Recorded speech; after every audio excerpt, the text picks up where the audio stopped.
कैसे आगमन हुआ? नारद जी ने देखा, भगवान को पता चला, नहीं महाराज मैं तो दर्शन करने आया था, कोई बात नहीं है। नारद जी को बहुत सुंदर सत्संग हुआ और नारद जी चले गए। महाराज भागवत में तो यहाँ तक वर्णन आता कि कृष्ण जब अपने नाती के साथ में महल से एक साथ निकलते थे ना, तो रानियों के मन में भ्रम हो जाता और अपने पोता नाती को ही कृष्ण समझ लेती, क्योंकि भगवान पर कभी काल का असर नहीं होता है। काल का असर होता है बाल सफेद हो जाना, आंखों से रोशनी कम हो जाना, बुढ़ापा आ जाना, ये सब काल का असर होता है। लेकिन भगवान के, ईश्वर के ऊपर एक कालातीत है, वो काल से परे हैं, इसलिए उन पर काल का असर नहीं होता। वो तो 16 वर्षीय रहते हैं, 15-16 वर्ष से ज्यादा उम्र के नहीं होते, चाहे वो लाखों वर्ष तक लीला करें। इसी बात का फायदा उठाने के लिए एक व्यक्ति ने, जिसका नाम था पौंड्रक, पौंड्रक राजा काशी के राजा हैं। सारी दुनिया कृष्ण को भगवान मानती है। काशी नरेश बोला, ज्यादा जानकारी तो मुझे नहीं सुना है कि कृष्ण के कभी 4 हाथ भी हो जाते हैं, उनके पास एक सुंदर रथ है, गरुड़ है। तो जो पौंड्रक राजा था काशी का, उसने 2 हाथ तो उनके थे ही, बोले मैं ही वासुदेव कृष्ण हूं, असली कृष्ण मैं हूं। 2 हाथ लकड़ी के लगवा लिए, सुदर्शन चक्र पीतल का ले लिया, एक रथ बनवा लिया, बोले मैं ही कृष्ण हूं। और अपनी प्रजा से कहा कि मेरी पूजा किया करो, ओम जय जगदीश हरे नहीं बोला करो, ओम जय पौंड्रक देवा बोला करो। अब अपने जो आसपास में जो प्रजा थी वो तो उनको मानने लगी, भगवान डर के मारे राजा हैं, जेल में देंगे, फांसी पे चढ़ा देंगे। लेकिन दूसरे लोग क्यों मानने लगे उनको भगवान? इसलिए पौंड्रक को सब कहते, पौंड्रक भगवान है, वासुदेव कृष्ण पौंड्रक है। उनको इतनी बात से संतुष्टि नहीं हुई भगवत प्रेमियों।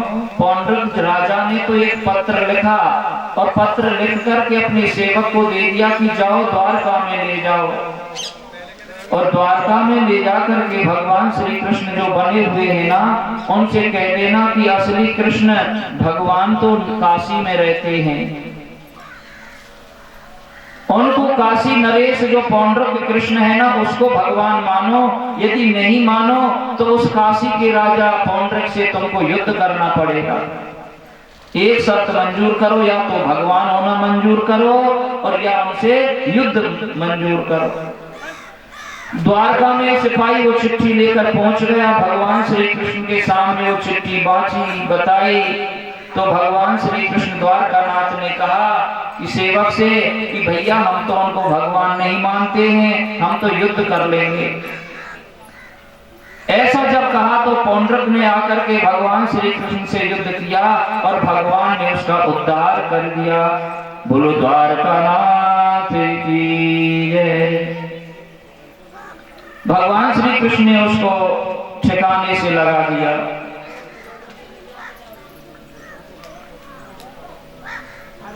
तब तो महाराज नारद जी ने जाकर के कह दिया भगवान से कि पांडवों के कौरवों का युद्ध समाप्त हुआ है और पांडव लोग जो है ना वो राजसूय यज्ञ कर रहे हैं, और राजसूय यज्ञ जो होता है ना वो तब होता है जब पूरी पृथ्वी के राजा जीत लिए जाते हैं। भगवान श्री कृष्ण द्वारका से चल करके आए और युधिष्ठिर से बोले कि राजसूय यज्ञ कर रहे हो? बोले हाँ। तो राजसूय यज्ञ तो तब होगा जब पूरी पृथ्वी के राजा उन पर विजय प्राप्त कर लेते हैं। तुमने सब पृथ्वी के राजा जीत लिए? बोले महाराज पूरी पृथ्वी के ही राजा जीत लिए, केवल एक जरासंध रह गया है। तो जरासंध नहीं जीत सके तो फिर कैसे राजसूय यज्ञ होगा? उसको भी जीतो। भगवान श्री कृष्ण से कहा महाराज हम उनको कैसे जीत सके, समझ में नहीं आ रहा। बोले मेरे साथ में चलो। और अर्जुन को और भीम को साथ में लेकर गए, ब्राह्मण का वेश लेकर गए जरासंध के दरबार में। प्यारे प्रभु प्रेमियों, जरासंध 11,000 ब्राह्मण जो बैठा के आया था ना, मथुरा पर चढ़ाई की कृष्ण को हरा दूं, तो ब्राह्मणों की सुरक्षा के लिए भगवान रण छोड़कर भाग गए थे। जरासंध ने सोचा ब्राह्मणों ने बहुत अच्छा यज्ञ किया है, आपके कृष्ण मेरे डर के मारे भाग गया। तो ब्राह्मणों में बहुत अधिक श्रद्धा हो गई जरासंध की, और ये तीनों ब्राह्मण का वेश लेकर के गए जरासंध के दरबार में। जरासंध ने कहा, आइए भगवान ब्राह्मण देव, कहां से आना हुआ? बोले हम तो ऐसे घूमते चले आए हैं, हिमालय की तरह से चले आ रहे हैं।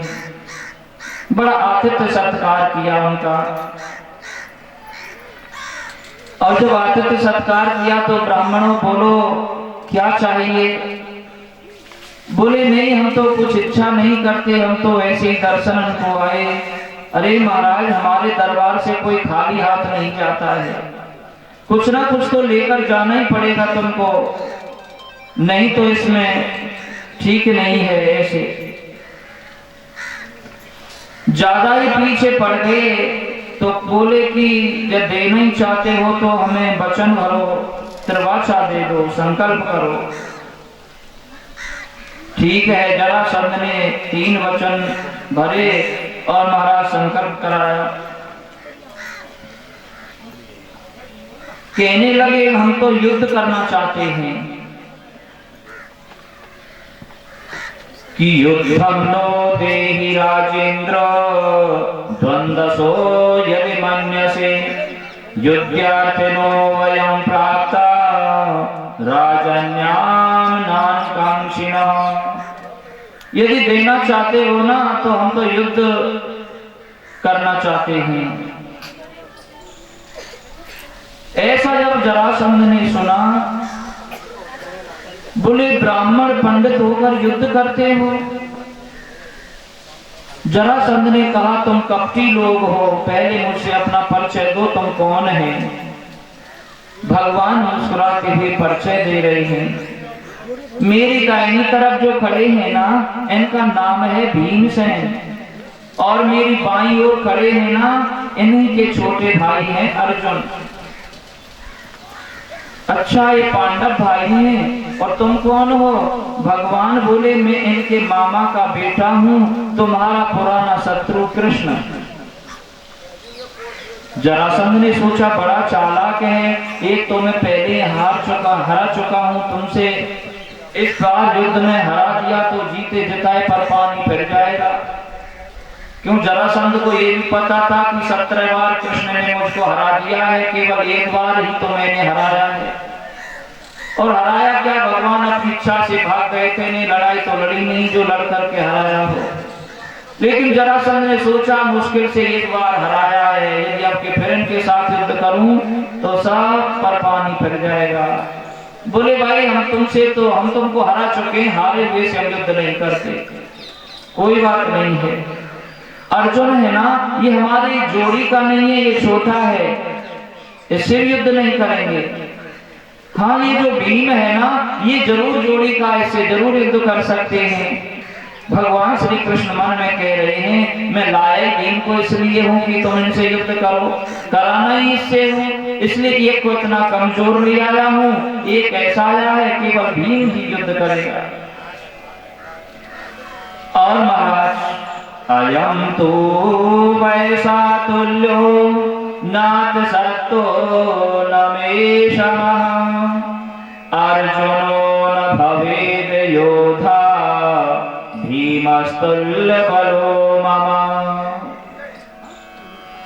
भीमसेन मेरे बलशाली है, भीम के साथ में युद्ध प्रारंभ हो गया। दोनों में मल्लयुद्ध होता है गदाओं से, इतनी जोरों से युद्ध होता है महाराज कि जरासंध ने भीम की नस नस ढीली कर दी गदा मार मार के। भीम बोले भगवान ऐसे लड़ाते रहोगे तो मेरा राम नाम सत्य हो जाएगा, हुआ भाग में जाए वो यज्ञ। कुछ सही नहीं पड़ रही है, मैं इसको पांव पे पांव धर के चीर देता हूँ, फाड़ के फेंक देता हूँ और फिर आकर जुड़ जाता है। क्यों? जरासंध का जन्म जो हुआ था ना भगवत प्रेमियों, वो दो हिस्सों में हुआ था।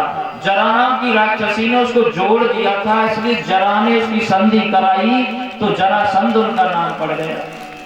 भगवान श्री कृष्ण ने कहा आज तुम युद्ध करेगा ना तो मेरी तरफ देखना,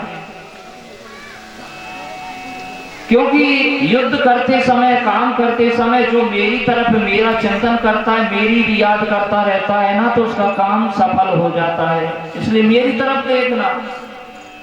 आज जरासंध भीम का जब युद्ध हुआ और भीम ने जरासंध को ऐसे ही चीर करके चीरा, तो भगवान ने तिनका चीर करके दाहिना तिनका बाईं तरफ, बायां तिनका दाहिनी तरफ ऐसे उलट पलट कर दिया।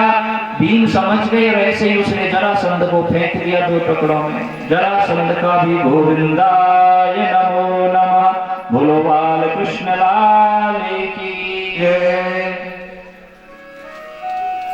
और महाराज उनको वहां से बहुत सा धन आदि लेकर के आए।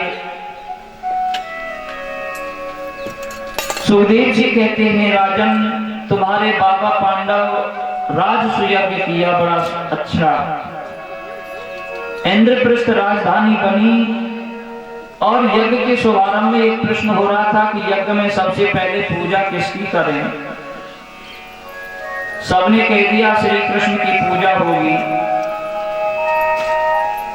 लेकिन जैसे ही सुना श्री कृष्ण की पूजा होगी, बुआ का जो लड़का था ना शिशुपाल, वो भगवान को गाली देने लगा बार बार। पांडवों के सामने कोई गोविंद को गाली दे,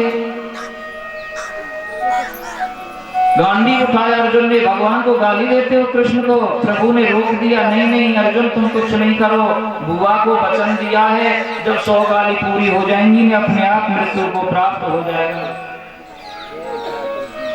और महाराज जैसे ही 100 गालियों से ऊपर शिशुपाल ने गाली आगे बढ़ाई, तुरंत ही भगवान के हाथ से सुदर्शन चक्र निकला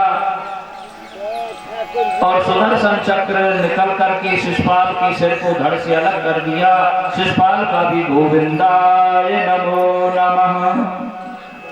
आत्मज्योति घूमती हुई प्रभु के चरणों में विलीन हो गई, इसको कहते हैं सायुज्य मुक्ति।